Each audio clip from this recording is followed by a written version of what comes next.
the top horror film producer of the 1940s. Now, what makes this movie so remarkable is that it was his first horror film, and some critics consider it to be his best. Produced as a low-budget B picture by RKO, it established Luton as the expert on terror films. His subtle manipulation of the moviegoer's fear-filled imagination launched a whole series of horror films that were in that genre, the way he used to like to do them. Film critic Pauline Kael credited Val Lewton with revolutionizing scare movies by the use of suggestion, imaginative sound effects, and very strange camera angles. I must say, it's fortunate that you're going to be seeing this film here on American Movie Classics, and not on one of those stations that edits its films to allow time for commercials, which is just about everybody else except us. In most prints for television, some of the most effective scenes have to be cut out for time considerations, and we can understand that. But it's still a loss as far as the artistic product is concerned. Now, in Cat People, this scene has traditionally been the one in the swimming pool, and that scene is the one that brings Cat People above the level of other grade B horror films. And while the plot doesn't really suffer without it, the dramatic build of the overall film really does. So here you're going to see it in its complete uncut version. It's called Cat People.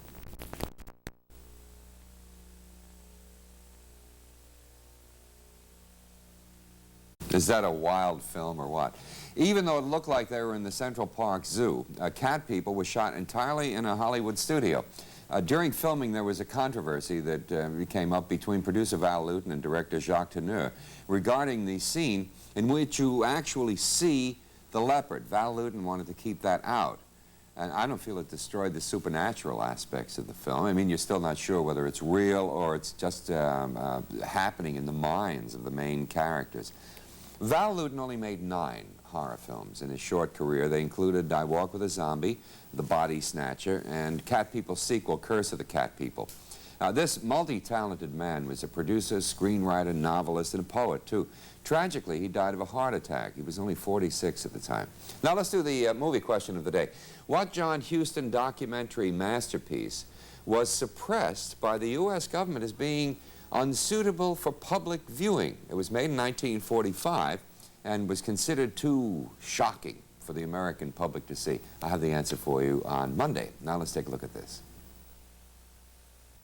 Next, on American Movie Classics, the spotlight's on the pioneer producer and the Hollywood movie mogul Jesse Lasky on This Is Your Life, The Classics. Next on American Movie Classics.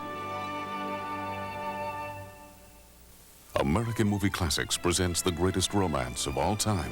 More than I will never change. Don't you, Kathy? Laurence Olivier and Merle Braun star in the immortal love story. I'm another man's wife and he loves me. And I love him. If he loved you with all the power of his soul for a whole lifetime, he couldn't love you as much as I do in a single day. Join AMC for the exclusive presentation of the original uncut version of Wuthering Heights. Saturday on American Movie Classics. This is not colorization, but actual Technicolor film, locked away for almost 60 years in John Wayne's private vault. The only color footage ever